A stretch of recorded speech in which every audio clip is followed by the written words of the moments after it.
Alrighty, so that last video didn't turn out so good on the tablet.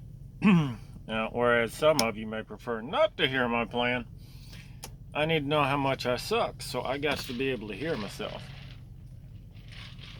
So, we're going to try this again.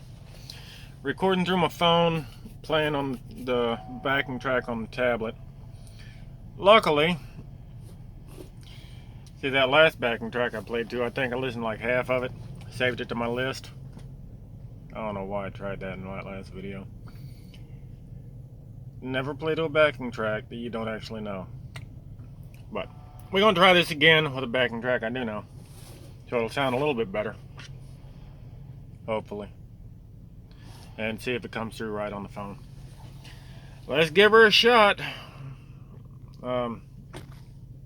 Once I upload it, I'll do some side-by-side tests and ask y'all to give me your opinions on it if you would.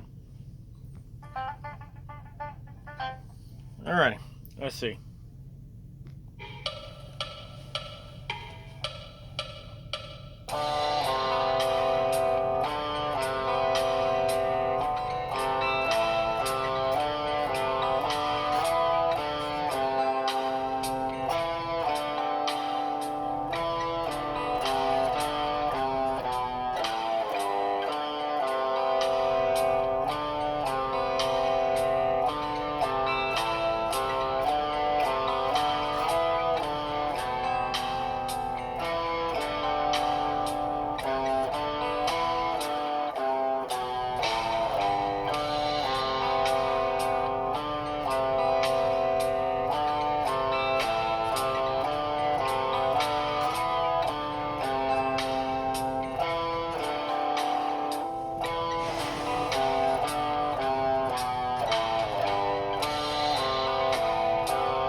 Alright, now, open the hell up. Thank you. Damn. Alright, so we're going to check that against the other one. Oh, and see which device I'm going to be using to record. Because if this one sounds like hell, I'm just going to have to see if I can do something with that damn tablet. Or maybe, well, no, I can't try to record on my laptop because that's what I use for guitar rigs. So, I don't know. But we shall see. Let me know what you think.